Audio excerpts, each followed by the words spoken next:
Hello, good evening, everyone. We're still, I think, waiting for a few more participants to come in. It's only 10:01 right now. I believe we have another song to play, and then we'll formally start.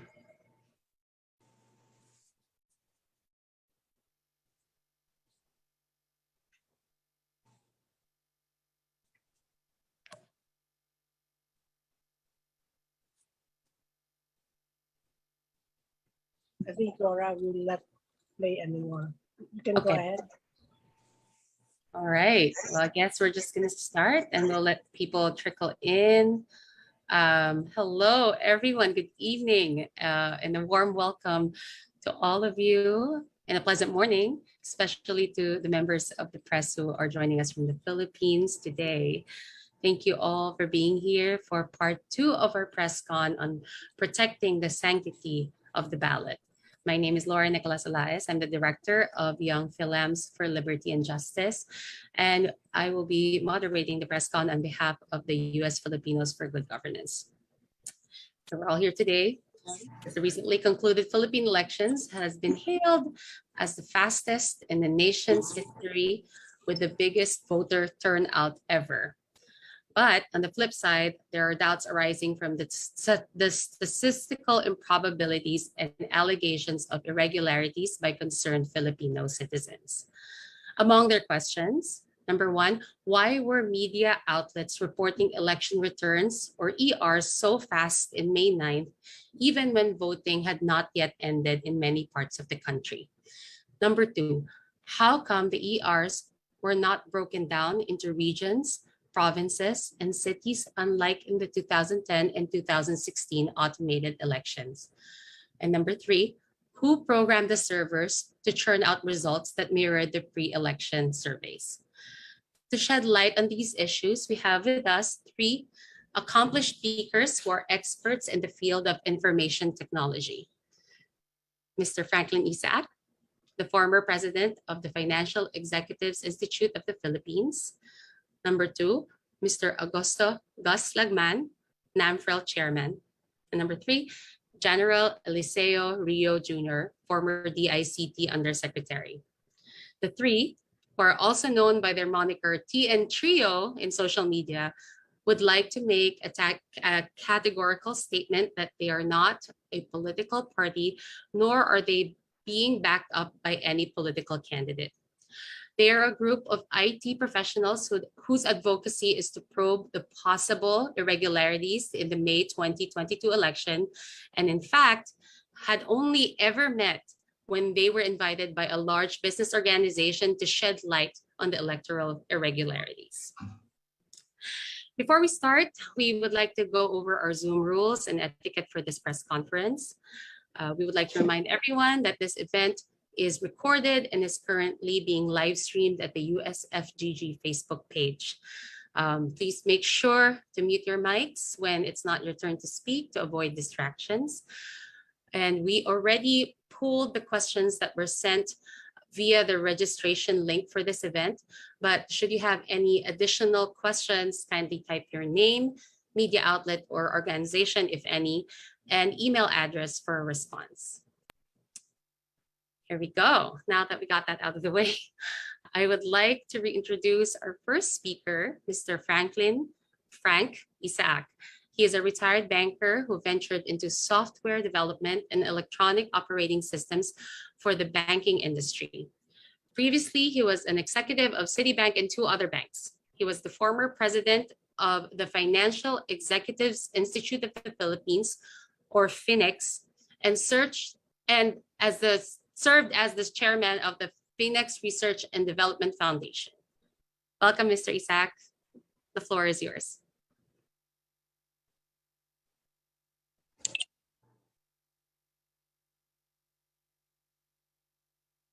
Hello, sir. Please unmute your microphone. Okay. Am I okay now? Yes, sir. Thank you. Okay, thank you. And we'd like to thank the host, U.S. Filipinos for Good Governance, for inviting us, the 3 of us here, to be your resource persons on a very interesting topic. As I mentioned earlier, I'd like to greet everyone to America. Good evening, America, and good morning, Philippines. Now, as mentioned by Ms. Laura, we're three IT professionals that probably converge somewhere, and we just happen to be having the same advocacy. We have never met each other personally, and through probably the Facebook and other matters, and we were invited to talk about this very recent election. Now, let me go back to what really happened at the time on the May election. But it is so striking to everyone that, you know, just a couple of hours or minutes, we suddenly were being greeted by, in the evening, early evening, that the election was over. So I didn't even know about it until my siblings in America were calling me, you know, Frank, it's over. Over? What's over? The election is over. So I started casting doubt on myself. I said, why is it over? It's not, there are even problems with the BCMs. So in that scenario already, I was casting doubts of what happened. So this is where I started probing a lot of things. But what we're trying to do here, when I started going into the deep, probably the situation, because I've never been involved in election matters, especially on automated, but I've been involved in bank automation. So with that experience, I started asking myself a lot of questions, pertinent questions that probably are the same concern of everyone who has experience in software, that there is a matter of what was really running the whole system. So we're talking about, we're not going to prove who won or who lost. That is not our concern. Our concern is to prove the integrity and the credibility of the automated election system.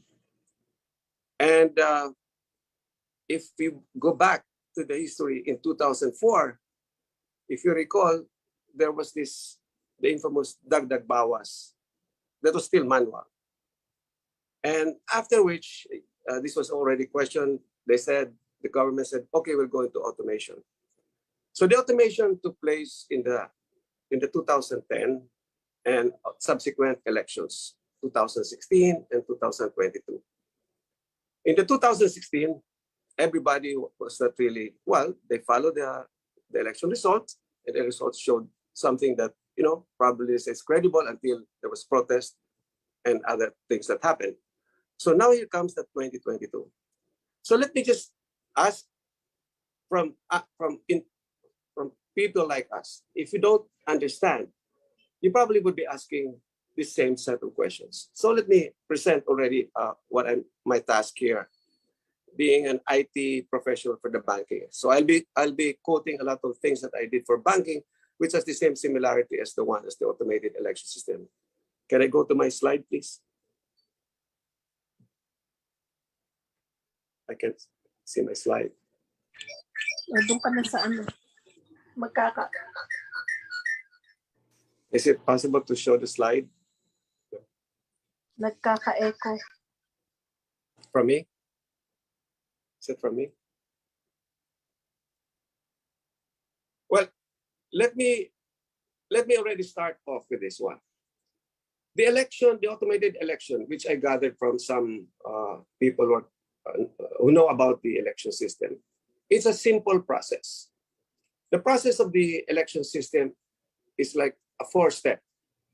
Okay, we as voters, you go to the precinct, you're assigned precinct, you cast your ballot, and you shade first, and you the candidate you want to vote for, and then everything completed, you feed it to the machine. The machine will read the ballot, and the machine will produce a receipt which contains the names that you voted for, whoever you voted for.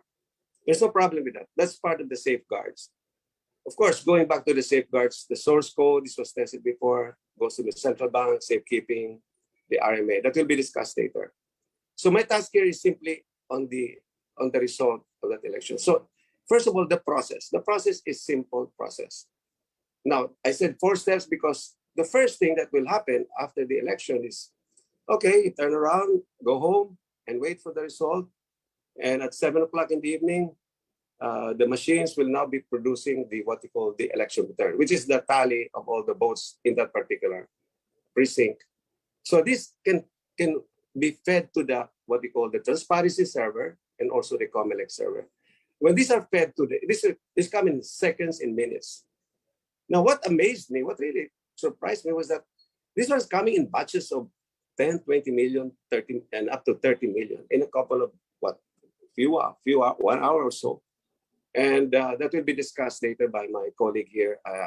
The actual time that was recorded, that was shown in the television sets. It was published, it was delivered from the transparency server. And who are we to believe that? Because as mentioned by Ms. Laura here, where did they come from? Unlike before, we knew that they were coming from certain regions, certain provinces, and we know that these are the results coming out. But to come out with a simple, that 107,000 precincts sending out the batches in these numbers, really would say, would really call your attention. So what am I going to do now? Now that I know the process. Now, what makes the whole thing run? The whole machine run. The whole machine run. And this is what we call the SD card or the secure digital card. We are familiar with that. You have cell phones and there's card. It contains memory and also a program that is written in the SD card. Without the SD card, there's no voting. Okay, nothing will happen. So what do we do next if you have this SD card? So if the SD card says, if the command in the SD card says, okay, we will count this as is. This is the normal. This will be a tally. Okay, votes counted for X, so X name, another name, etc. Then you will have a complete tally or ER coming from that particular precinct. We didn't see that. When we simply turned on, we said it's an automated system. It's foolproof. Okay, and probably it will come out whatever we voted for. That's it. But then when it came out in that particular ERs that were being counted, sent to in the transparency server, there is what you call the constant portion there, wherein in batches there is already this what you call the ratios. That will be discussed later by my colleague Secretary Rio. So that alone puts a lot of doubt. That I asked myself, if that is the case, where does the problem really lie? Where is the source?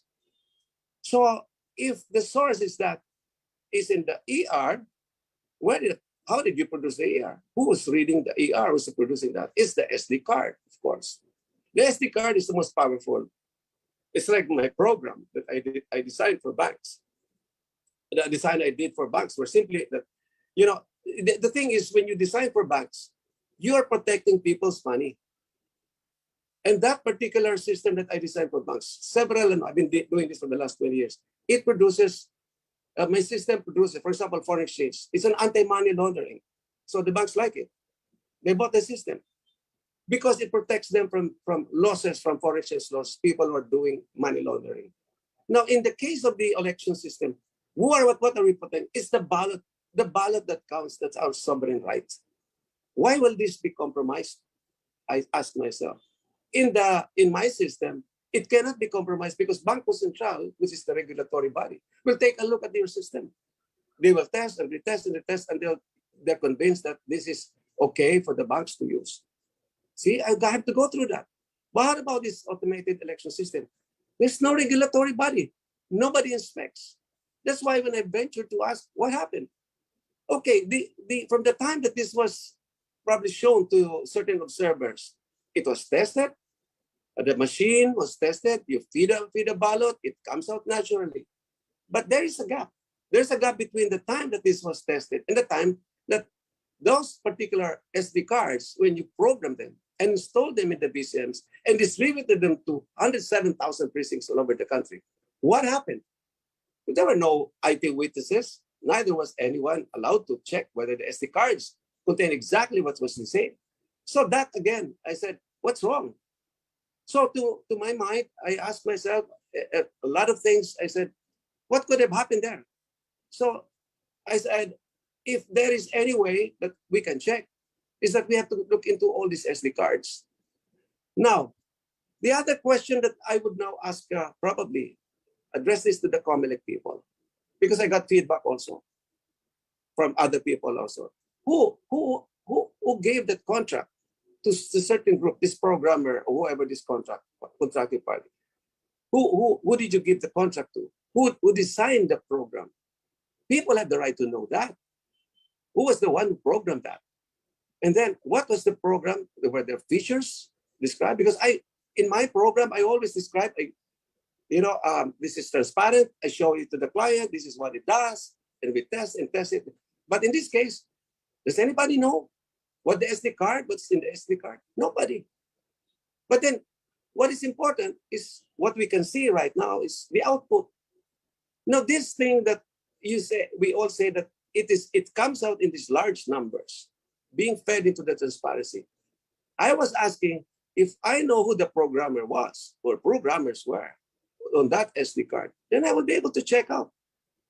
But the thing is, in the programming, especially on the voting, because I had an experience here already in my own experience that when we went to the election automated in an organization, we had some dagdag bawas also. It's just an organization, but there was somebody not reading the vote, etc. So we went into an automated election. We hired a school IT group. They were providing this. It's automated. It's the same. They have a machine. There's also an shading part, and we feed it, and we get the result, and we do the RMA. It's the same. It wouldn't cost us 10 billion, unlike what we paid, the COMELEC paid to Smartmatic. It's very simple. It's very, as I said, very simple. My system is even more complicated. There's so many steps, series of steps, validations, etc. So how can I say that an election system is one that is really so simple, and yet somebody can create, a program that will probably show it's very incredible. Like when I was talking to my programmers, I said, you know what? Is it possible that if you shade A, it can be counted as B? Okay, so we met. I know already the answer, but I had to check it out with my programmers. They said, yes, sir. In 2 lines, several codes, seconds, we can say, I read A, but I will count as B. But the problem is, fine, if that happens, if you do that throughout, so the other person will get 0 votes, which happened. There are 0 votes, but I will not say that for all. And the other one gets million votes, right? But of course, that can still be questioned. I can still be questioned with that kind of assumption. Now, moving forward, I said, what happened next? What happened next is that this was in a series, in part of the program was, it came out that resulted in the ERs being presented in similar, what you call equation, which will be described later on by our colleague, in a ratio, in a constant ratio that in this particular batch is X amount, and the other party gets X amount. In subsequent, the numbers were being shown in the next batches with the same ratios. So another program inside that SD card, wherein it will show that it is 6832, or what we call now the 47% constant for the other party. I will not mention the name, but it came out. So I asked again, this can be possible? Yes, sir. We can do that. So these things bug all of us, and we're asking ourselves, now I am into it right now because when I consulted with other programmers, IT people are telling me, Frank, it can be done. So what makes this really very important to us is that if we are still in doubt, we are really very much in doubt that it could be programmed in such a way that then probably, I would say, all our votes, except for some, for the presidential, most likely, and vice president, they were not counted properly. So our votes or what are wasted. So this is what concerns all of us right now. We don't want to show that Like in my own precinct, I know that we voted here, but yet we lost. So this is the thing that we wanted to prove right now. Is this credible enough? And I believe personally that this is not credible.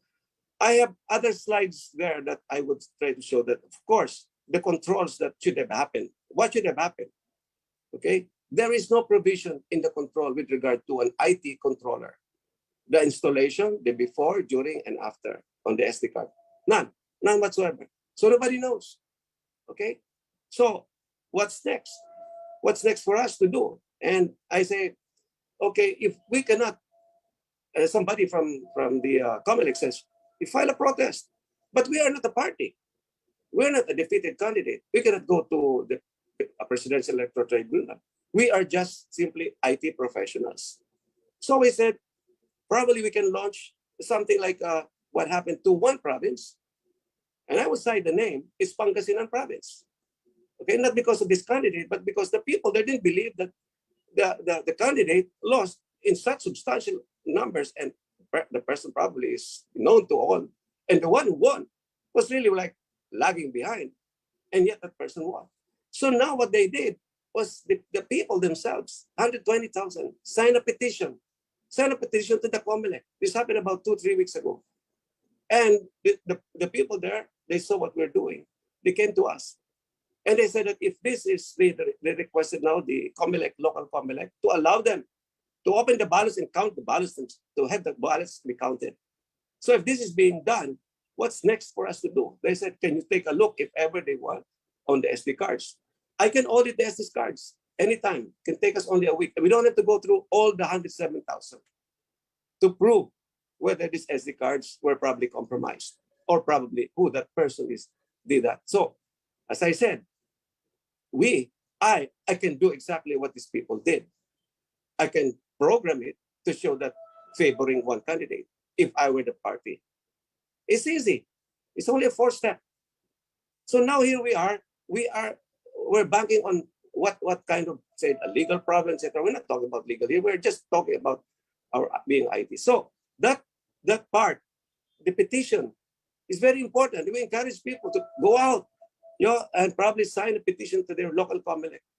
This is what they call the strength in numbers. I'm not referring to the team, because if the numbers are there, it's the sovereign right of every citizen like us.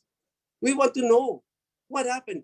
Why was this allowed? We never saw what happened at that evening. We never saw what really happened. Whether it was being counted properly. So we never know that. So as far as we are concerned, this is the most important item, and I would call it a focus on the SD card. If this SD card is so elusive that they will not show this to us, and because we the people, we have every right. The Comelec is supposed to be only the constitutional body that's supposed to administer. But if they don't know who they gave this contract to, and they will probably even see that this 107,000 passed the test, who can check that? So this Smartmatic thing is really one that probably we don't need them, because in my next resource person, former chairman of Comelec, will tell us more about that safeguard, which is the random manual audit. This is something that's very, very important, because it's part of that. Whether this was conducted in a transparent way, I'll pass this on now to our next resource person, Mr. Gas Lagman, and I hope I've given you a little bit of an information. It's informative enough, and mind you, I am an IT, but I'm also an individual citizen that's really concerned about what has happened, and we want to get to the bottom of it. And I tell you, it's so easy to do this. What I call, if there was a dagdag bawas in 2004, the manual, this is the electronic dagdag bawas. Thank you, and I hope I am able to share my thoughts about what happened. And Mr. Gus, you can take it away. Thank you very much. Okay, it's me first. Thank you so much for that presentation, Mr. Isaac. was able to see all my slides, but I memorized all of them. I know. Thank you for all the work that you do. And what we could also do to help support that petition that he was mentioning is if we could, if you at FGG could put the link in our chat, so a lot of people would be more aware about this petition. They're trying to get as much as 1 million handwritten signatures to file this petition with COMELEC. So yeah, I shared in my slide the format of the election petition from Pangasinan. yes. And it was forwarded. It was submitted to the local COMELEC, and COMELEC, I showed it in my slide, to bring it to the COMELEC. Of course, the COMELEC official responded by sending a message, a letter to their head office, if they can allow the mano-mano or the manual counting. And if that happens, it will be a precedent case. So with regard to the other petition campaign, one of our followers suggested the change.org. I was not even familiar with that, but it worked. It was something like 14,000 who responded to my, by all means, I'm not really a Facebook annoyed. When I started doing this, well, a lot of us have I've been seen. bombarded. A lot of us I've have been seen and bashed shared too. I've the been bashed petition and change.org, and it's being spread in a lot of groups right now. So what we need to do is amplify that. And the deadline is when? There is, during one interview, a group called Bunyog is doing its share to spread this, so that there will be more people who will be signing written petition, because COMELEC will not accept the online. They will only accept one is written with your signature and your precinct wherever you are. It cannot be like somebody suggested. We go to Luneta and we ask all the people to sign. All the what? 10 million, 20 million? My God. Yeah, there's a template in the change.org. Like everything is there. I will share the link later. But let's move on with our second guest. Thank I'm you. so happy to say finally got Mr. Lagman in person for our panel. Last time he was unavailable due to the TN Trio's press con in Quezon City that happened at the same time as ours, part one. So let's welcome Mr. Augusto Gus Lagman. He is a computer whiz who is the current national chairman of the National Movement for Free Elections, or NAMFREL. He was also a former commissioner in COMELEC. In the private sector, he was a former executive at IBM Philippines. He is currently the president of Logic Management Incorporated and the Automobile Association of the Philippines. He's here today to talk about what happens to an election when vote counting becomes 100% automated in the precinct level. Mr. Gus, go ahead. Okay. Good morning, Philippines, and good evening, America. Am I coming in clearly? Can you all hear me? Yes, sir. Okay, Yes, fine. sir. Yeah. My presentation is going to focus on two things. One is the transparency of the automated election system of COMELEC, and the other is a suggested election system for the COMELEC. Next slide, please. Please show the net. Okay. Let me start by citing what the law says. Republic Act 8436, as amended by 9369, says or authorizes the Commission on Elections to use an automated election system to encourage transparency, credibility, fairness, and accuracy of elections. It further says that it is the policy of the state to ensure free, orderly, honest, peaceful, credible, and informed elections, which shall involve the use of an automated election system that will ensure that the process shall be transparent and credible, and that the results shall be fast, accurate, and reflective of the genuine will of the people. Next slide, please. Okay.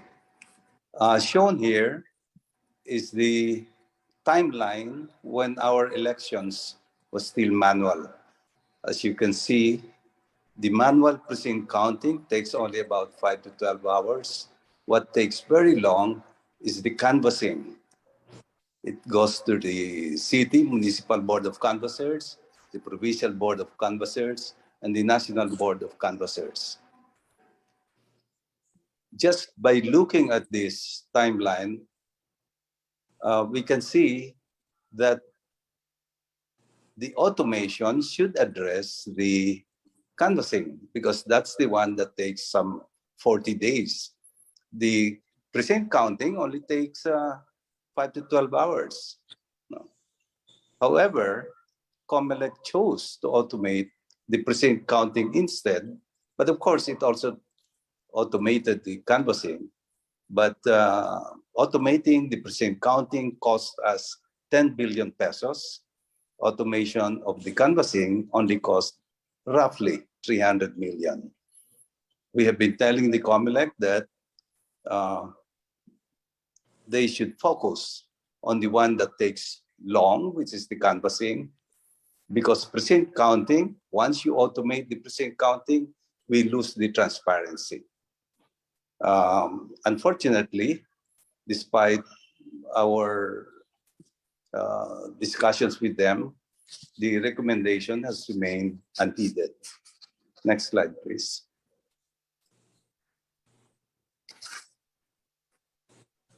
Why can't we trust the present COMELEC automated election system? Next slide, please. It is not transparent to the voters. Nobody witnesses the counting. The voter picks up his ballot, shades the ovals, and then goes to the black box, the vote counting machine, feeds the ballot, and at 7 o'clock in the evening, the election returns come out. The result of the tabulation of the votes. But nobody witnesses the counting. Only the COMELEC and the service provider, Smartmatic, understand the process. Insiders can easily manipulate the results if they wanted to. Now, can we trust them? Even if both groups are trustworthy, a sound election system should nonetheless be transparent to the voting public. Next slide, please. Quoting from the book Code Red, unobservable vote counting is inherently insane. Next slide, please.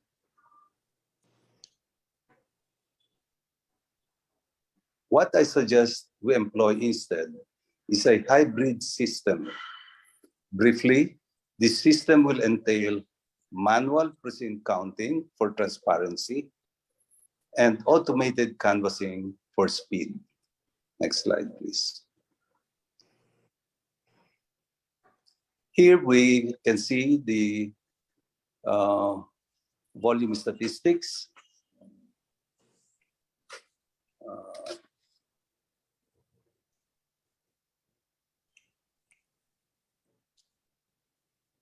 You can see that at the precinct level, where some 107,000 voters will vote in some, or rather, some 63 million voters will vote in some 107,000 clustered precincts.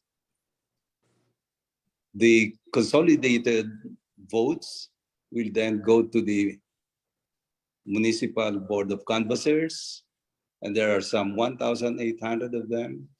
And then the consolidation at that level will go to the provincial board of canvassers, of which there are some 150, including chartered cities. The consolidation at that level will then go to the national level. A team will consolidate the votes for the president and vice president, and another team will consolidate the votes for the senators and party list. Next slide, please. After the manual precinct counting, the election returns, or ERs, should be transmitted from the precinct's laptop to the city municipality canvassing center. But that ERs should also be immediately uploaded to a public website for easy access by voters who would like to do their own tabulation and monitoring of the canvassing. Next slide, please.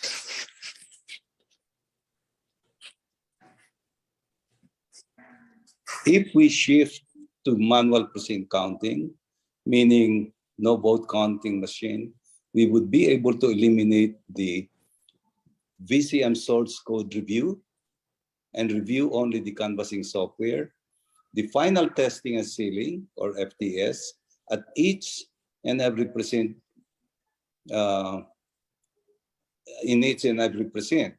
We would eliminate the generation of the hash code comparing with the generated hash code. I'm sorry, the hash code comparing the generated hash code with the established hash code. And we would also be eliminating the random manual audit. You have to excuse me because I'm along a corridor at the Makati Medical Center, and I'm reading from my cell phone. Okay, these are the advantages of the proposed automated election system. All steps of the election process would be transparent to the voting public. Precinct tallying is done under the watchful eyes of the voters. Accuracy of the counting is very high. After all, manual counts are the basis of accuracy. Cost at approximately 4 billion or less is much lower than that of vote counting machines presently used by COMELEC. Very minimal electoral board training and no voter training necessary. Vulnerability to cheating is very low, only retail cheating, if at all. Software will use open source and can be reviewed by anybody interested. Since only laptops and servers will be used, they can be purchased in any big city. Therefore, less logistics concerns. There will also be business opportunities which would be spread around. No warehousing and equipment maintenance necessary, as all the machines can be sold to private schools and or donated to public schools after each election. A new set can be purchased every 3 years. No ballot box snatching, as the results are transmitted electronically. The only disadvantage that I can see is that precinct tallying would be 5 to 12 hours longer than using a vote counting machine. But that's out of a throughput time of about a week. Next slide, please. If we shift to this transparent system, we would be one of the growing number of countries that have abandoned secret counting. Examples are Germany, Ireland, the Netherlands, and about 20 states in the United States. Next slide, please.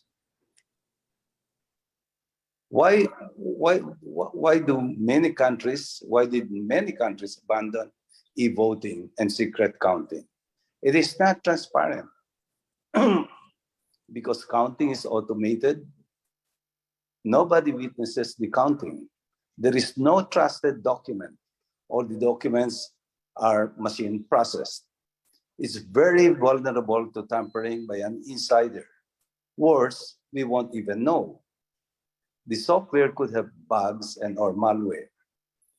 And voters are left with no choice but to trust the service provider, the Smartmatic, and the implementers, which is COMELEC. It is not such a difficult decision for the COMELEC to make. It does not require any change in the law. It will only lengthen the election period by perhaps 5 to 12 hours out of a week or so. For transparency's and accuracy's sake, we hope the COMELEC would eventually make the right decision. Thank you for your kind attention and consideration.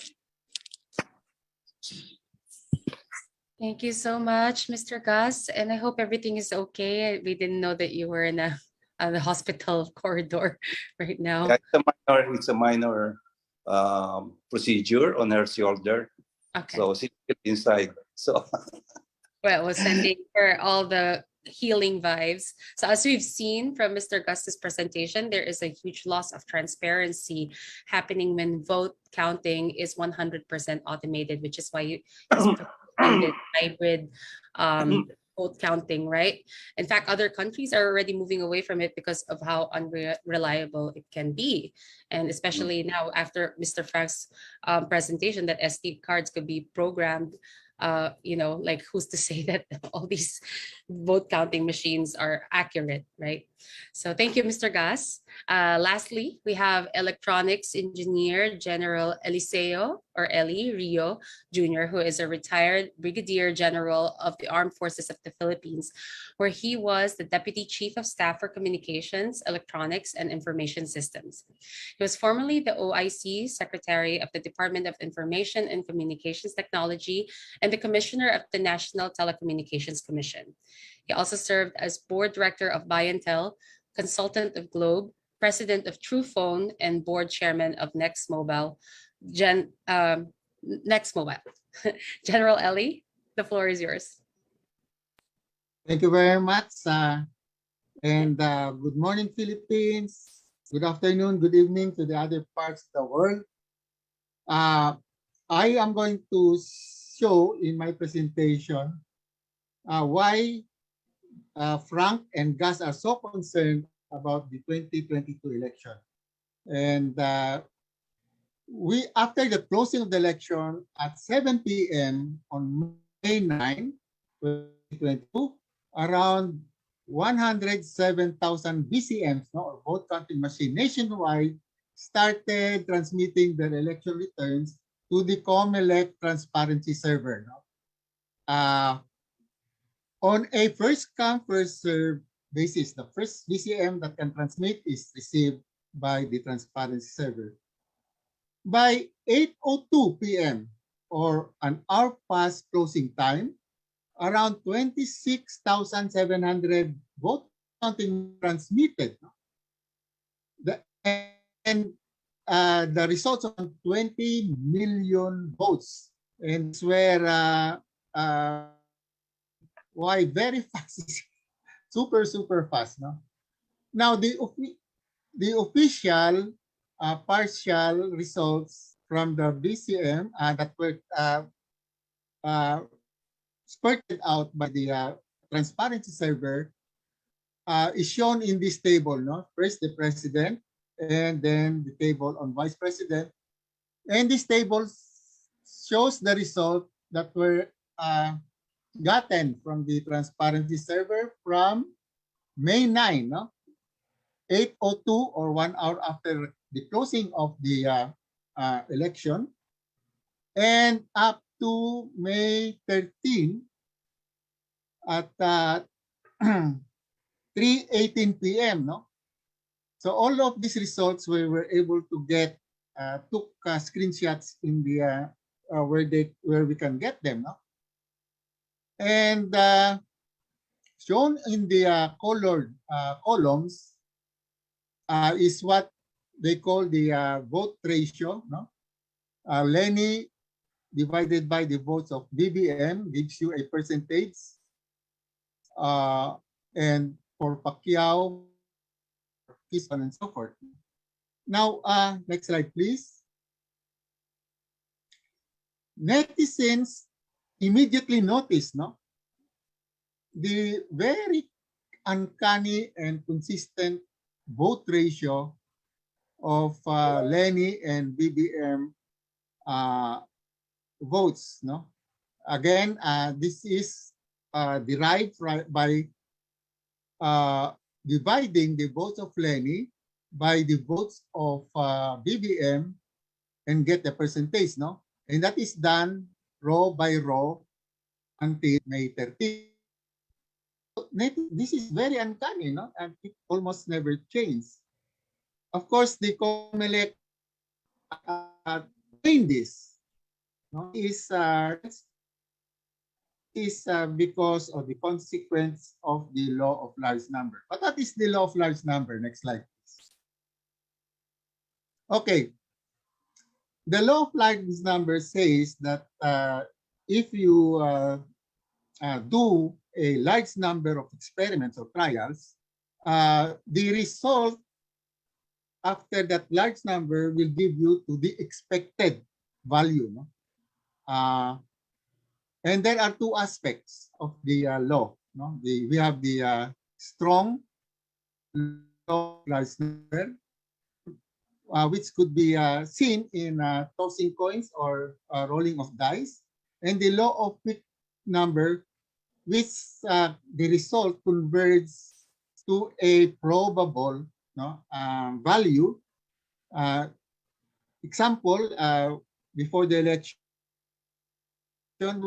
survey of poll survey were made, and they came up with values. Since these values have to be valued by an actual by the election itself, no? That's why it's weak, no? In other words, we have to wait for the result or a large number of votes counted before we can validate all these surveys. Unlike in a strong law, no?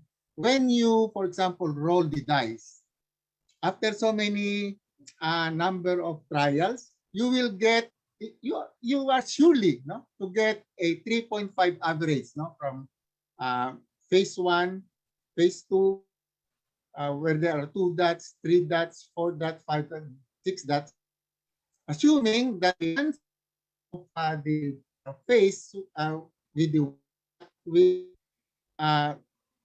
the chance of it falling in the ground will be exactly the same as the 6, no? So talagang, or else it will be a loaded dice. No? Same thing with tossing the coin.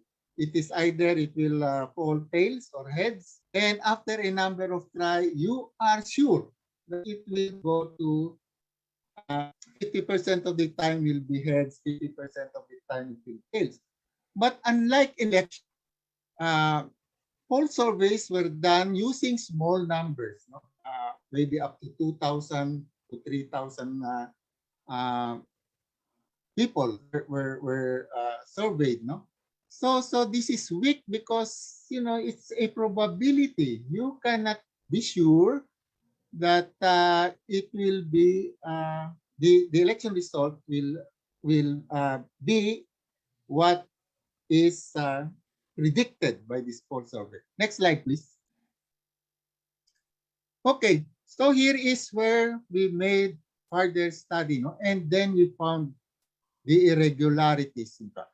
So let's go back to the Lenny BBM vote ratio. Again, uncannily, it is very constant, no? From the time voting started at May 9 to the time that more or less it was finished on May 13, no? So the first row, as you can notice, we get the Lenny BBM vote ratio by, as said, dividing the actual votes of Lenny by the actual votes of BBM. No? On the first update that was given us on 8:02 of May 13. No? So we get a 47.7%. But what is uncanny is that using this column of Lenny BBM vote ratio, I can actually predict, no, the votes that Lenny will get in succeeding updates. For example, 47% of the second update on 8:17 p.m. will give me 7,318,015, no? Which is very, very close to the actual votes of Lenny. if now I use the previous Lenny BBM vote ratio and multiply it to the third update, I will get a predicted vote which is again very close. No? In other words, I can accurately predict the votes of Lenny by just knowing the votes of BBM. In other words, I can put it in a very simple linear equation where the BBM votes times the previous vote ratio will give me plus a certain error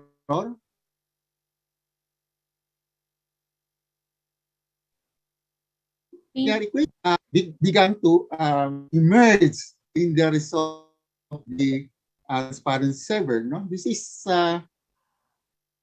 so this is very uncanny. No, in other words, 1 hour after the election, up to the time it was the counting began, up to the time that the election was finished, I can predict with using this simple linear equation. I can predict what Lenny will get in each update. No? And that cannot happen when you are getting the result from each BCM nationwide, first come, first served basis. It will be very difficult to imagine why everything is falling in their places. No? Okay. Next slide, please.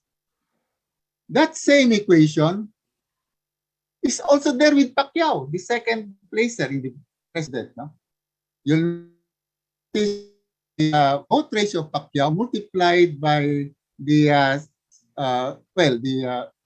second. No, we get the vote ratio of Pacquiao, multiply it with the same number of votes that BBM got on the second update, we get 1,217,758, which is very, very close to what the Pacquiao actual vote is. No? In fact, if you notice in the column of percentage of errors, I am accurately predicting the succeeding output of the server as Pacquiao actual vote is concerned, using only the votes of BBM. No? So again, that equation emerges. No? And that equation contains an error. It contains an error because without that error, the Pacquiao BBM ratio that you got on the first update, 8:02 p.m., will be exactly the same in this column, down to the last decimal point. No? And let's go now to Isko, the third placer. You will also see the percentage is so small, no? parang talagang sinadya. No? And the same equation is present. No? And we now go to King Lacson, the fifth placer. You will see the error is so small. I could accurately, in fact, predict the votes of Ping Lacson to less than 1% error, no? From May 13, 8:02 down to May 13. No? Walang kapaltus-paltus by just using the equation, the linear equation. Now, is this for the vice president? Let's find out.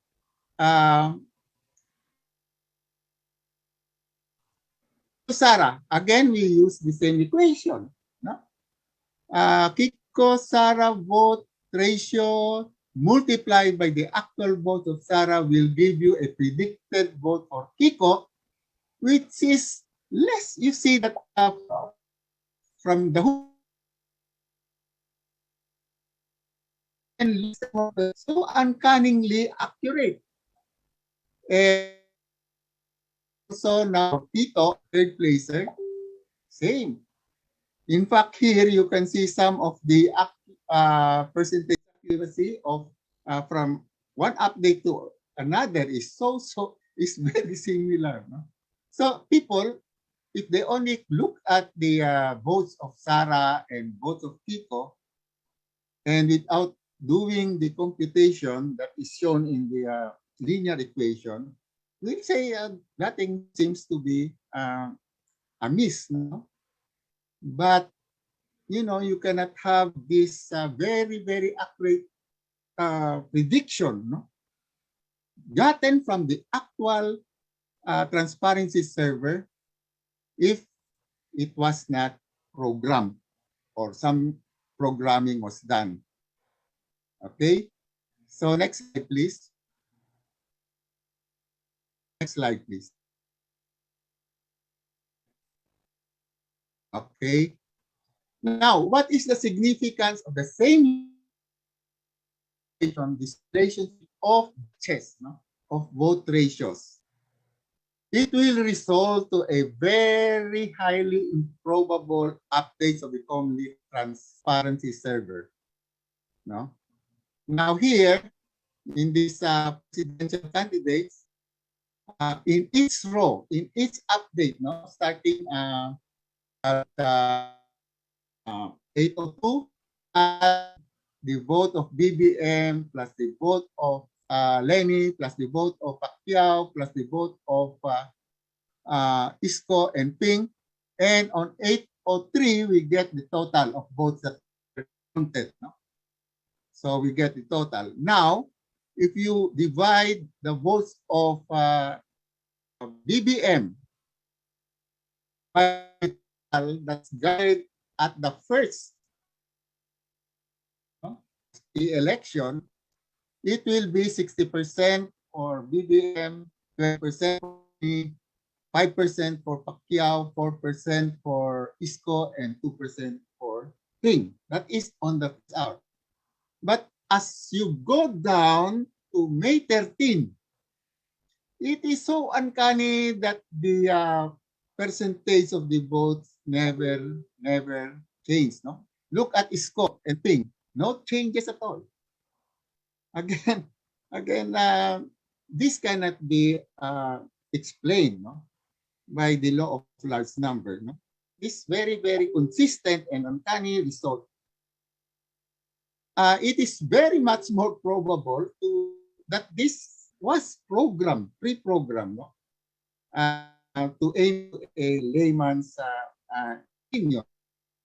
Because if you have something at random and going from every part of the Philippines where the bailiwick of candidates are strong and weak, you cannot get, hour by, in other words, every hour that they have an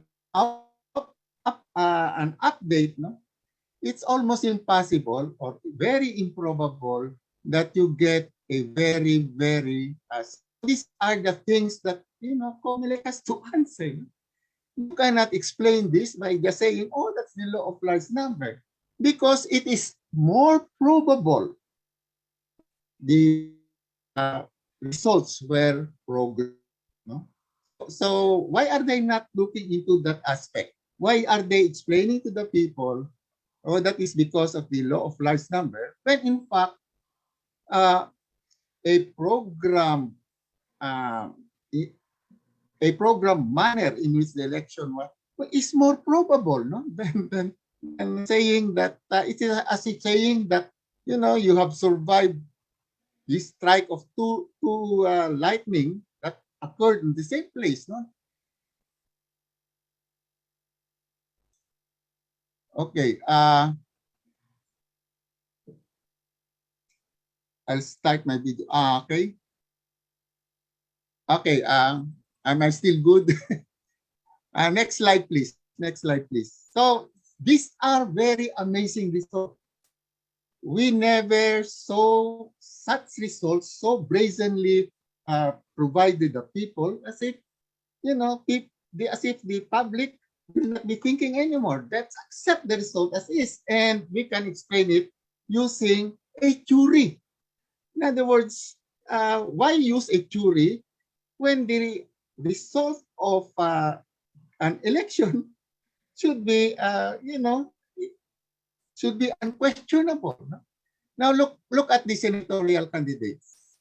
We do not see that pattern. No, in the senatorial candidates, there were candidates, for example, Subiri overtook Villanueva, Ejercito overtook Frontiveros, and so on and so forth. So there are changes in the position of the candidates, and this is quite normal in an election, no? For a 4-day count. No, we did not see that in the president and vice president. No, the whole 4-day count, everything was uncannily, no, very constant. And also, no, the expected are based on the poll surveys. No? So in the senator, the poll surveys say that number 1 would be Tulfo, followed by Ligarda, and number 3 lang si Robin Padilla. No? But the actual result of the election is number 1 si Robin, number 2 si Ligarda, and number 3 si Tulfo. So dito, nakikita na very, very accurate yung poll sa president and vice president. And they try to explain that by using large number. But nag-fail yung poll dito naman sa predicting who is number 1, number 2, number 3 in the senatorial candidate. No? So again, another very irregular result of the counting. In other words, mas tama itong nakikita natin sa senatorial. No? This is the way, more or less, if you have a count of 4 days, more or less you see candidates overtaking another, then finally going to the expected result. No? This is what law of large number says. But common sense says that you cannot, that did not happen in our election. Now, does this picture look normal to you? Maraming nagsasabi na bakit yellow? Red, dapat yan. You know? And but that's beside the point. Next slide, please. How about this? That this look normal to you? Well, it's not, no? But actually, these are, you can buy this from Lazada, no? This cube watermelon, no? Next slide, please. Even if you don't have a very high IQ, no, you will see that the cube watermelon has been programmed or manipulated. No? That is the point here. You see something that is so perfectly done that it could not naturally exist. No? Next slide, please. Okay, so we have a watermelon patch in the field of senatorial candidates, but we have cube watermelon when it comes to presidential and vice presidential candidates. Next slide, please. Okay, there is another one. No? In other words, if you now say that the election is incredible because of those very constant results, then consider this, no? BBM got the highest number of votes ever in our history.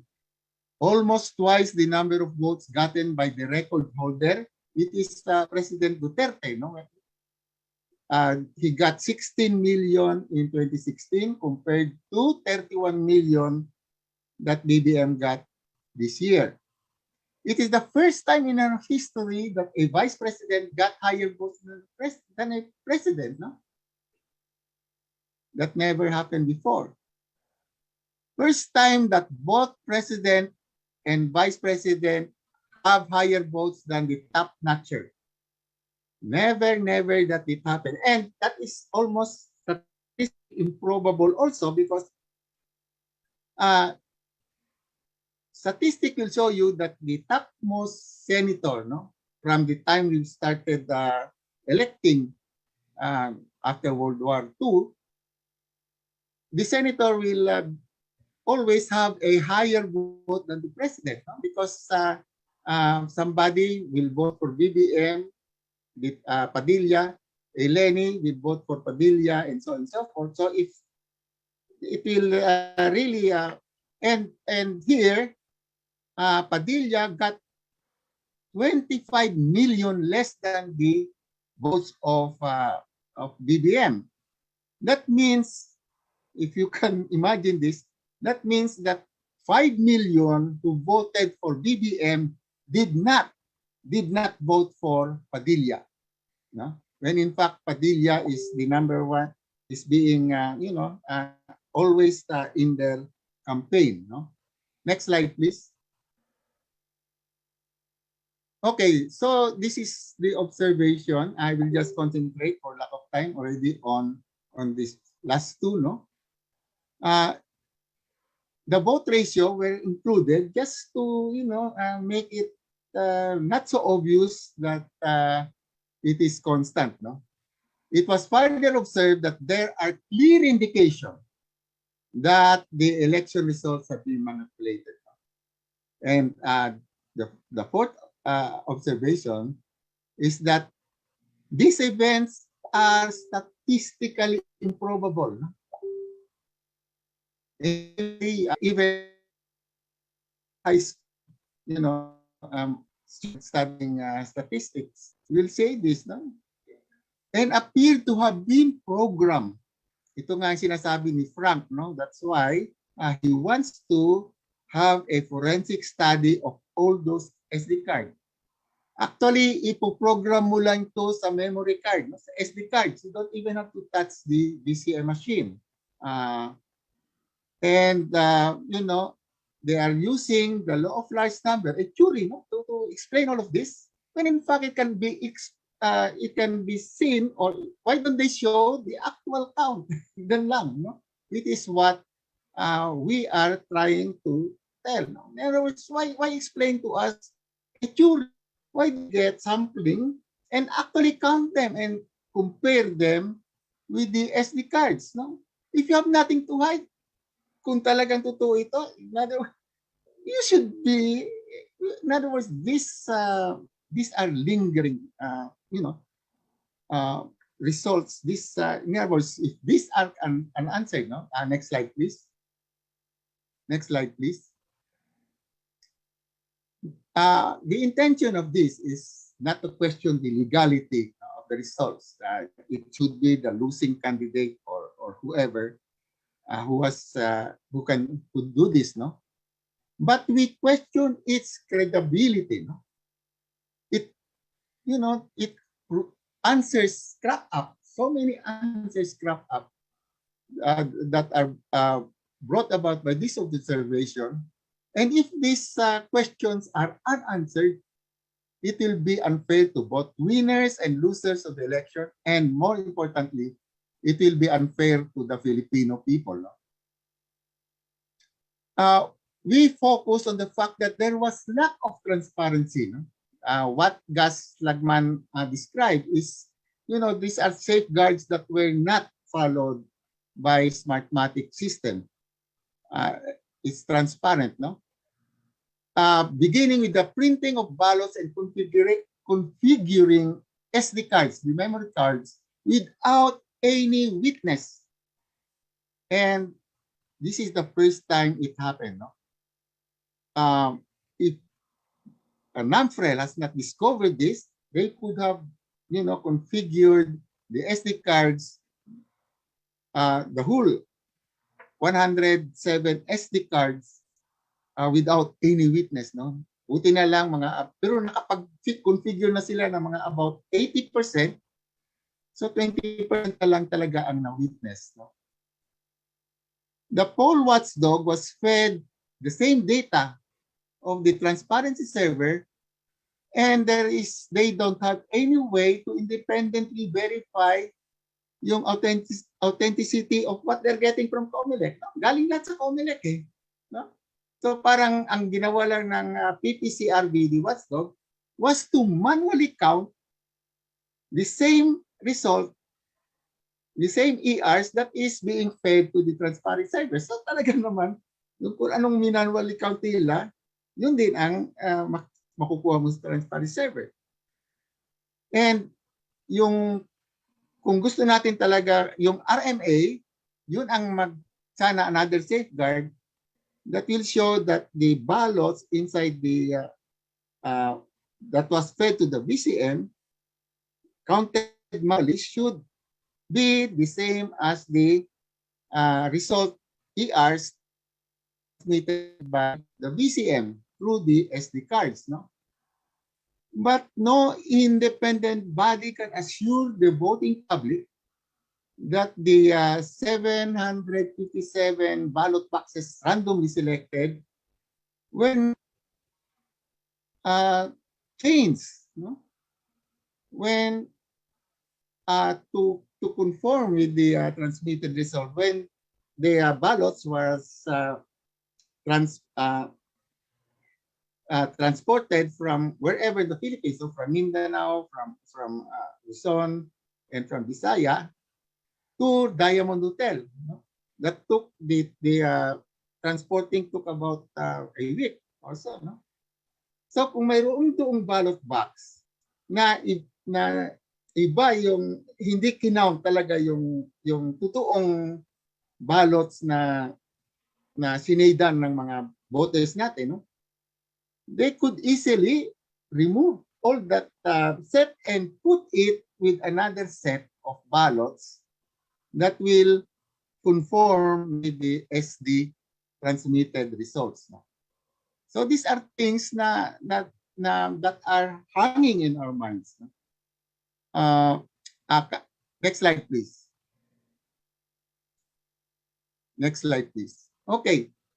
In the last week webinar, also sponsored by this organization, the question was asked, was the 2022 presidential election a sample of a perfectly, a good campaign? Or is it the greatest scam ever? In other words, this has to be answered. You cannot have this but the only way to answer this is from COMELEC himself. No? Only COMELEC can prove or disprove whether they were accomplices or guardians of the voting public by allowing a citizens-led, itong ginagawa ngayon ni Frank, random manual audit of the ballots. Hindi natin i-repeat yung election, just random. Mga siguro 700 lang na all over the Philippines, randomly selected.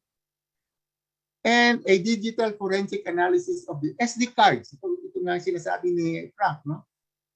In the precinct BCM, in a transparent, credible way. If COMELEC does not allow this, well, wala tayong magawa. But of course, bakit? Are they hiding something? That is another big question that will be asked by our people. So yeah, I think I'm okay.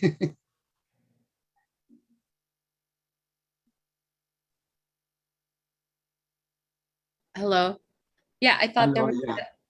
a video that you wanted to play, or is that not happening anymore? I hope my something is wrong with my It's okay. We'll internet connectivity ko. I hope I'm not being sabotaged. no. Well, we don't know. Okay, there it is.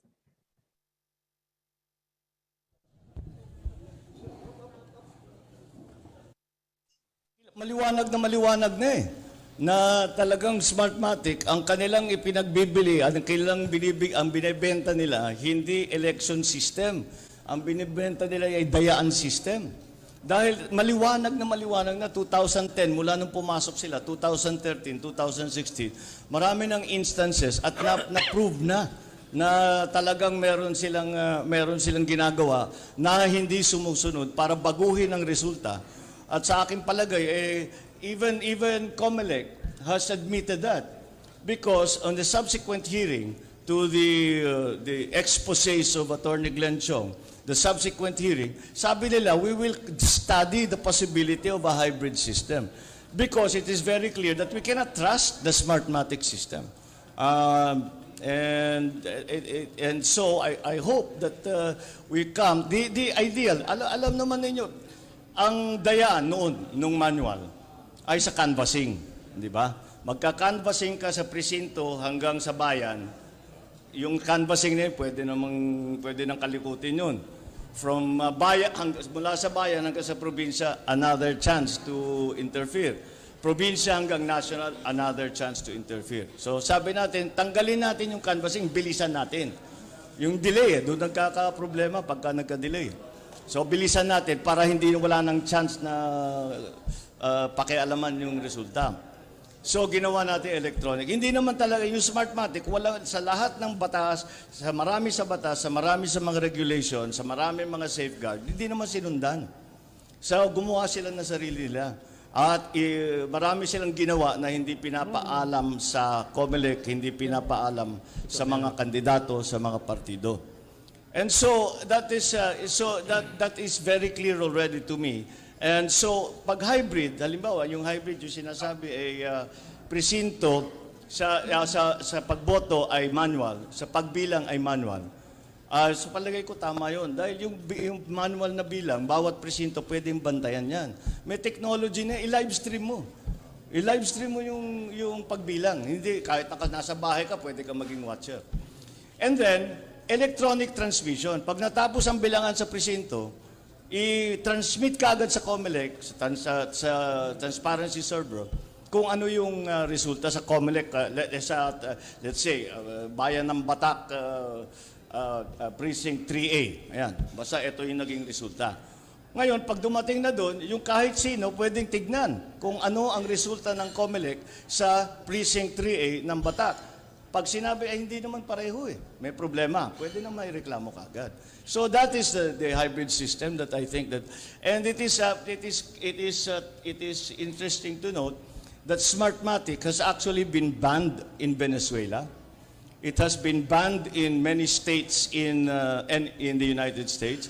It has driven Belgium and Germany to return to manual system of counting because maliwanag na talagang maraming weaknesses ang sistema ng Smartmatic. At saka yung Smartmatic mismo, I'm sorry I have to say this and it seems a little harsh, but what they are not there to sell a electronic election system. They are there to give a method of cheating to whoever pays them the most. Ganun lang kasimple yan.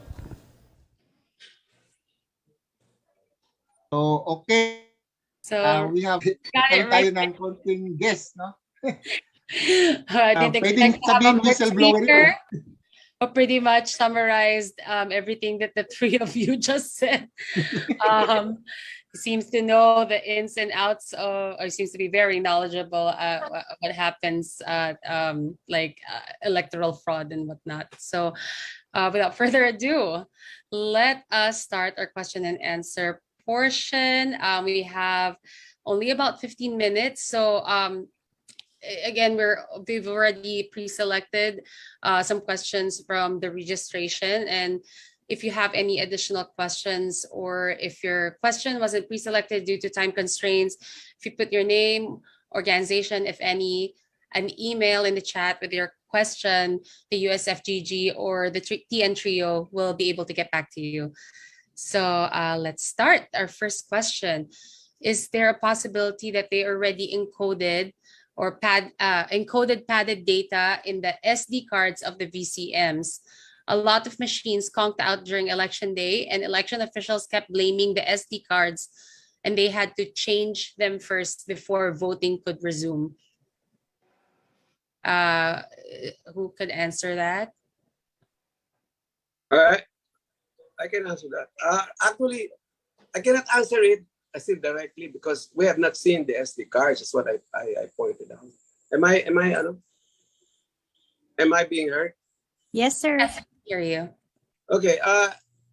That's why we're doing the petition work The petition is to demand from COMELEC already through all the efforts of the voters themselves, so that they will say, okay, we want to really do the manual counting, and then we'll also check the SD cards.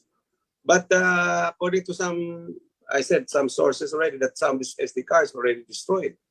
Now that is a criminal offense as far as we're concerned. You destroy the SD cards as evidence of how it was programmed to run the election system. That's the key. If we are not allowed to view these SD cards, it doesn't matter anymore. The votes don't even count. That's why it's very important. You can count the ballots to show who really won in that particular area. But the SD cards are the ones that tell us already, discounting all the votes. It will tell you what Secretary Rio was saying. It's all programmed. Yes. Thank you for that. We have another question. What about the random manual audit as prescribed by law that happened in the Diamond Hotel? Any updates from NAMFREL? I think, Sir Gus, that's for you. Sir Gus? Any updates from NAMFREL about the random manual audit as prescribed by law that happened in Diamond Hotel? They have audited some 600 ballot boxes out of 757. There are some variances, but not enough, of course, to say that it can overturn the results. They expect to finish the audit even before the targeted June 21, but it's still ongoing.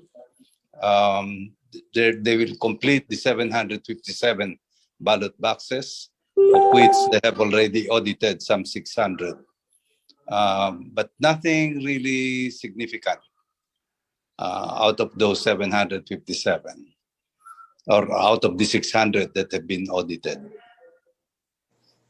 Okay. All right. But of course, we're talking of 700. We're talking of 600 out of what 107,000 precincts. No? Right.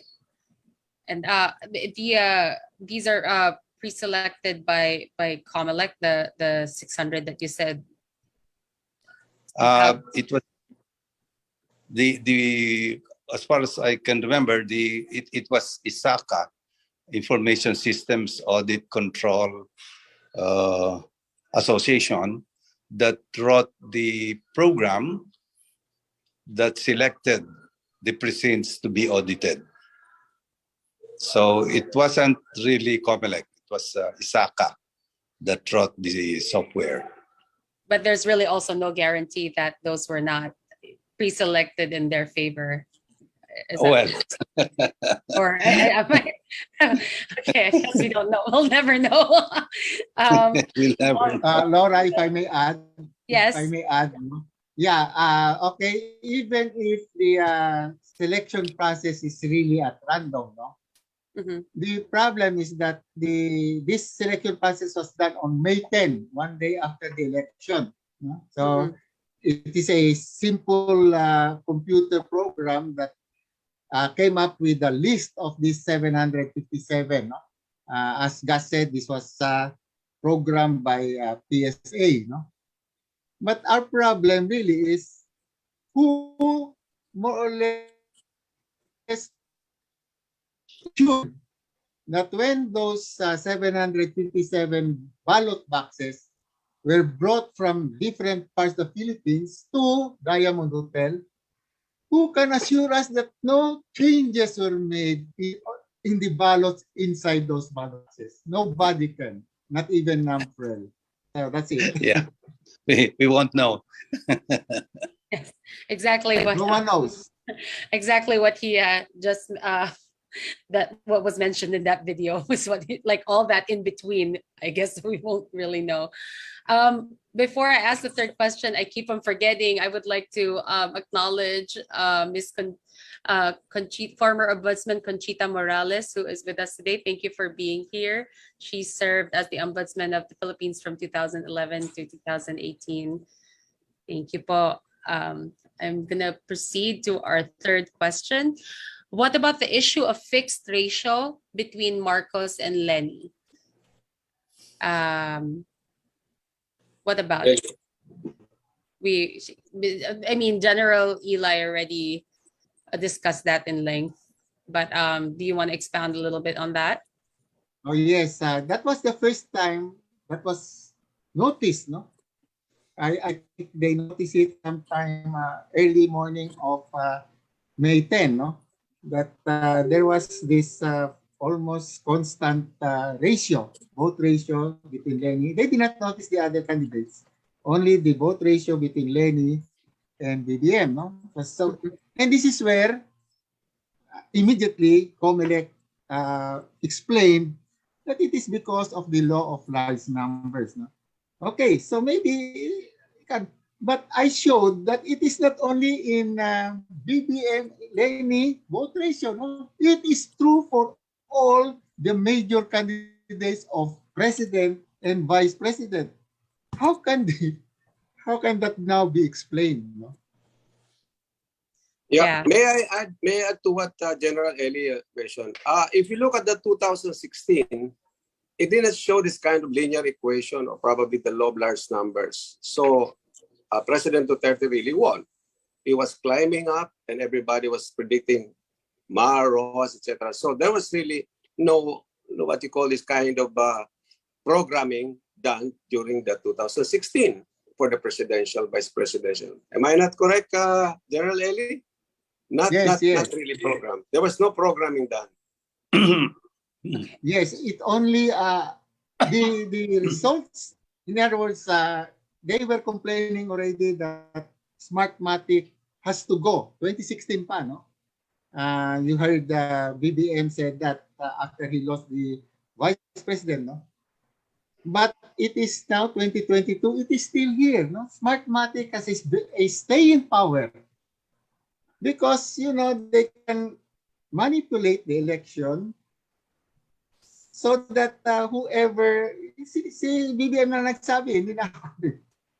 So they can manipulate the election. And this is, whoever can control Smartmatic will get whatever the results. No? So 2016, nag-control ng Smartmatic is of course the group, the administration of Pinoy. No? All right. So yeah. So this is something that, that is the staying power. I think, no, my opinion, the staying power of Smartmatic is that they can cater to the needs of the politician. Whoever is in power or whoever can give them the most. Yan ang sabi ni BBM, hindi na galing sa akin. All right. With all these mathematical data based on election results, can these be a firm basis for election protest? And if not, why? Well, actually, what we are just saying, as Franklin said, we could not by ourselves make an election protest because we are not candidates. No? What we are asking is, because of these results that are so very difficult to believe, COMELEC must at least not only explain it out of the way as a law of large number, but actually allow, citizens to actually randomly count the actual ballots and compare it with the SD card. That's the only thing to be clear. If COMELEC does allow it, why? Let me add what Frank is asking. Yeah, let me add to what General Eli mentioned already about, because there are questions like, where are we going? The petition really came not from us. It came from the province of Pangasinan. So we started with that. We went to the change.org. So this is now probably spread all over the country, and there are campaigners, etc. for this purpose. Now the reason for that is because we don't have any what we call this position whether we can file to the Presidential Electoral Tribunal. That's in the law. I mean, we are not the candidate. We did not. I mean, we are not the party to do the filing in the Philippine Electoral Tribunal. So what we did is really exercise under a certain law our sovereign right, which is now to petition, because what happened was we were lost in that election. Nobody knew who counted, who won, etc., etc. So this is really a very first in the history of our country. Sabi nga ni General Eli, puro first. Pero meron naman tayong puro first. Ang petition po is buksan po yung lahat ng mga ballot boxes na yan na may nakakatago dyan at saka yung mga SD card, audit naman po yan. Transparency is the key. If you don't do that, then what will happen to our country? So the next step really is that if this will not be allowed by COMELEC, then they must be hiding something. If not, then we go to probably the next legal position is that we go to the Supreme Court. Andiyan naman po si our chairman, si Madam Conchita, no? Maybe she can comment that pwede ba tayo mag-file ng ganitong klaseng petition to the COMELEC to compare to the Supreme Court to compel the COMELEC to really listen to the voice of the people with regard to their petition. Is it that something that the Supreme Court is the voice of the people? You cannot just say, well, we discount the voice of the people. We follow the law of the COMELEC. That's not fair. So maybe hear from Madam Conchita Morales po. Yes. Yeah. Kasi simple lang actually. Si Bibi mga sabi, ganyan lang kasimple.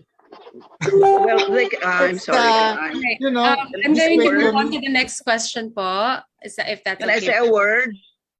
Sorry, who's that? Conchita Morales. Yes. Okay, hello po. If Sige they po, can go make out a petition for mandamus before the Supreme Court, then that can be a viable option. In other words, the petition should be mandamus to direct COMELEC to show whatever is requested.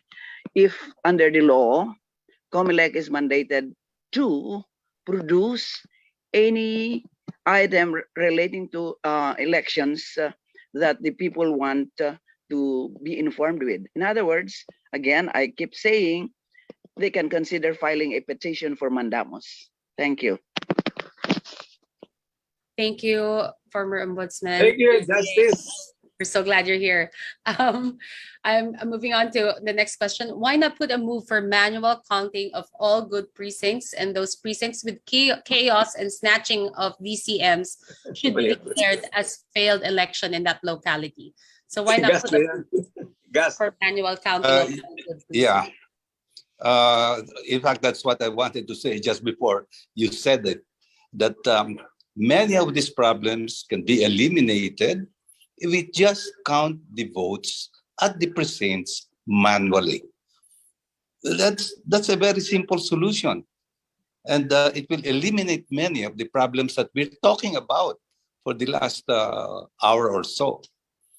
Yeah. Count the votes manually at the precincts.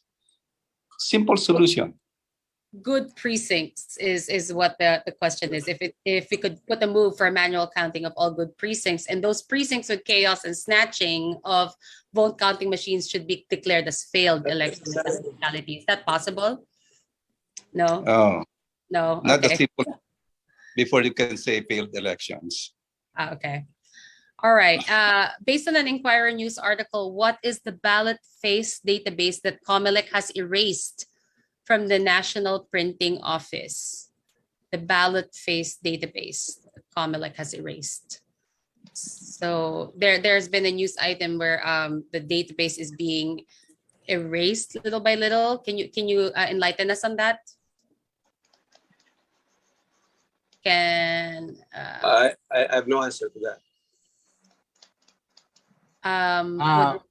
Actually, the ballots, no, in the hundreds, thousand, all the ballots for a possible protest by any country, and also the cards are also supposedly also kept in a safe place, no? But only a where the candidate will have to pay a big amount can open this up. But for citizens, well, we have, of course, the suggestion of Ombudsperson Morales. That would be a very good start. But it is going to be a citizens' action. All right. Because the ballots is our possession. In other words, we must be sure that what came out is really the voice of the people or the will of the people. Okay. Pwede bang I have a question for Justice, follow-up question to Justice Morales, because the lawyers from Pangasinan were really working on a similar petition, but I don't know about the wording. I'm not a lawyer. Yung sinasabi niya sa mandamus. Do you need just one province if they file this particular petition to the Supreme Court, or do you need all of these petitions to be combined and probably presented to the COMELEC, either in the local or in the national? Do you need them all just to make sure that the Supreme Court can issue grant the petition for mandamus? Whoever requested from the COMELEC something that they want to be produced can by itself file the petition. In other words, if I understood your question right, does a petition for mandamus involve the entire province or the entire Philippines? As I said, only, well, I'm not saying only, a province which sought COMELEC to produce this, but which COMELEC refused to do, can by itself file the case for mandamus. Again, I want to qualify this. If under the law, the COMELEC is mandated to produce something that bears on the election, but it refuses to produce that, then petition for mandamus lies, and that's an option. If the COMELEC still refuses justice, is that possible? They refuse to honor what the Supreme Court says? Precisely. If under the law, the COMELEC is mandated to produce or to do something which it should do, but which refuses to do it, then petition for mandamus lies. It will be the court which will direct the COMELEC, if it finds the petition meritorious, to produce what is being sought by the petitioner. I have another question, Justice. This is no longer probably assuming that if we are going to enter into all of these precincts and we do the manual and we check the SD cards and we find all of this that have been produced by, shown by General Eli with regard to the programming, isn't that a criminal offense? Criminal offense. The one who programmed it to look as if the votes were not even counted at all. That's what we are doing. Well, that should be a criminal offense. Why should it not be a criminal offense?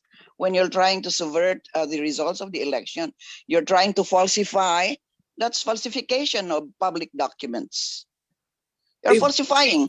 In other words, you are not actually producing the result of the election, but you are trying to mangle it. Yes. Assuming Justice that we're able to prove that in about 750%. Why am I being pilloried here? because we need your we need help. Will that mean a failure of election, Justice? That's assuming that. Excuse me. That's assuming that all my opinions are correct. Suppose they are not correct, then I'll be pilloried by the public. No, we appreciate that, Justice. I appreciate what you give us. Thank you, Justice. Okay, we are already way over time. I have one last question, and the rest, I am so sorry I won't be able to give those questions at least for this webinar. But please go ahead and email usfdg national@gmail.com. they will put it in the chat. But for our last questions, what are the chances of getting this off the ground with the swearing in scheduled on June 30th? I believe that could be for Sir Frank. Sorry, I was reading the What chat. are the chances of getting this off the ground with the swearing in scheduled on June 30th? Well, when we started this campaign, we just put a number of June 30 because that's supposed to be the time when the inauguration will take place. However, we're also in touch with the lawyers that are working now with that have appealed already with the Supreme Court with regard to not the disqualification but the cancellation of the candidacy. We're in touch with a lawyer. I think it's Attorney Tere, because the point here is as cited by one justice to us in our forum is that he cited the case of Halosos. I wrote about that and I checked the Halosos case. He was convicted. I think, I don't know if that's rapist, okay. So anyway, he was convicted and he ran in Zamboanga as mayor and he won. But his opponent filed a case that he was convicted and could not run. And it was handled by this justice. He said, yeah, I handled that. And his decision was Halosos was not qualified. Well, he was disqualified actually. But the argument of Halosos before this justice was that is that respect the people's will. And this is also the argument of the camp of BBM before the court, respect the people's will. So that is before the Supreme Court, and how they will decide whether they will decide jurisprudence. There are about 3 cases, similar cases. That's on the local, but on the national, this is something to be decided. Maybe the first also from the Supreme Court. If ever they decide, if they say they will probably not overturn the COMELEC, and then they will say, okay, they will say, let it go. So we are in a dilemma. In other words, any convicted criminal now can run. That's why we have so many probably in Congress or, ex-convicts or those people there that we have been electing. That's what's going to happen to our country. Yeah. I hope. That's not from me. It's something I interviewed the justice himself. Thank you so much, Mr. Franklin. We are now concluding our press conference. As with our part 1 of our discussion panels, we are unanimous in our hope that this information will lead to an independent investigation into the allegations of electoral fraud. Our goal in highlighting these transparency issues is to protect the sanctity of the ballot now and for the future of our democracy. We hold dear to our hearts the values of transparency, honesty, integrity, and we believe in the ideals of a genuine democracy where elections are truly fair, credible, and truthful. Thank you to the TN Trio for all the work that you do and for shedding some light into this dark cloud that I'm sure has been plaguing many, many minds since May 9th. For now, the best thing that we could all do, I see there's so many questions in the chat and a lot of people are asking what now, right? But the best thing we could all do is to help make sure our voices are heard by the COMELEC by signing the petition that they started and sharing it to your networks. Again, the goal is at least 1 million or 2 million. 1 million handwritten signatures by June 30th. Maybe 14. By Maybe what? What is the deadline? It's June 30th, right? Or before that? No, we're not saying there's a deadline to this. It's not a deadline. People will keep on presenting to the COMELEC. We will pursue all of this until the very end. Yes. Okay. So no deadline, but let's start getting those petitions around in your localities because that's the best way we could help the TN Trio. Thank you for your selflessness and your bravery in pursuing this. And thank you all for being here, for listening to all almost 2-hour session that we had. It's been a pleasure serving as your moderator for tonight.